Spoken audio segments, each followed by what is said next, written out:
Hello, നമസ്കാരം. പുതിയ seaport airport റോഡിൽ നിന്ന് 600 മീറ്റർ മാത്രം ദൂരത്തിൽ മുട്ടം മെട്രോ സ്റ്റേഷനിൽ നിന്ന് 4 കിലോമീറ്റർ മാറി വീതിയേറിയ പഞ്ചായത്ത് റോഡിൽ നിന്ന് 5 മീറ്റർ വീതിയിൽ വരുന്ന റോഡിന് അഭിമുഖമായിട്ടുള്ള 4 ബെഡ്റൂമിൻ്റെ ഒരു വീടാണെന്ന് നിങ്ങളെ പരിചയപ്പെടുത്തുന്നത്. നമുക്കൊന്ന് കാണാം. പടിഞ്ഞാറ് ദിശയിലേക്ക് ദർശനമായിട്ട് 4.25 സെൻറ്റിൽ 2200 സ്ക്വയർ ഫീറ്റിലാണ് 4 ബെഡ്റൂമിൻ്റെ ഈ വീട് പണിതീർത്തിട്ടുള്ളത്. ഈ വീട്ടിൽ 2 വാഹനങ്ങൾ പാർക്ക് ചെയ്യാനുള്ള സൗകര്യം ഏർപ്പെടുത്തിയിട്ടുണ്ട്. താഴത്തെ നിലയിൽ ലിവിംഗ്, ഡൈനിങ്, കിച്ചൺ ഏരിയകൾക്ക് പുറമെ 2 ബെഡ്റൂമുകളും മുകളിൽ വലിയൊരു ലിവിംഗ് സ്പേസ് കൂടാതെ 2 ബെഡ്റൂമുകളും ബാൽക്കണിയും യൂട്ടിലിറ്റി സ്പേസും ഉൾപ്പെടുത്തിയിട്ടാണ് ഈ വീട് നിർമ്മാണം നടത്തിയിട്ടുള്ളത്. ഏറ്റവും അടുത്തുള്ള CBSE സ്കൂളിൽ നിന്ന് 300 മീറ്റർ മാത്രം മാറി സ്ഥിതി ചെയ്യുന്ന ഈ വീട്ടിലേക്ക് കാർമൽ ഹോസ്പിറ്റലിൽ നിന്ന് 2 കിലോമീറ്ററും മെഡിക്കൽ കോളേജ് ഹോസ്പിറ്റലിൽ നിന്ന് ഏകദേശം 4 കിലോമീറ്ററുമാണ് ദൂരമുള്ളത്.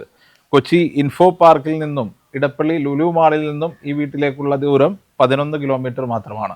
ഈ വീടിന് ഉടമസ്ഥൻ ഉദ്ദേശിക്കുന്നത് 1,05,00,000 രൂപയാണ്. വില നെഗോഷ്യബിൾ ആണ്.